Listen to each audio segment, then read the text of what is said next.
ज्या पद्धतीत हा गुन्हा करण्यात आला, ज्या पद्धतीत ही हत्या करण्यात आली, म्हणजे बघवत पण नाही आहे. काही लोक आता व्हॉट्सॲपवर लेख लिहित आहेत की ते बघितल्यानंतर रात्रभर लोकांना झोप आली नाही आहे आणि हे सरकार निवांत आहे.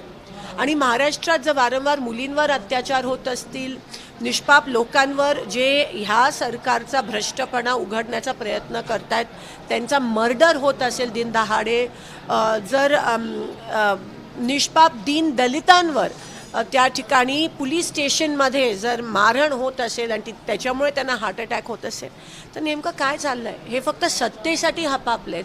कायदा सुव्यवस्था पूर्णपणे कोलॅप्स झाला आहे आपल्या राज्यात आणि ही लाजिरवाणी गोष्ट आहे आपल्या सगळ्यांसाठी.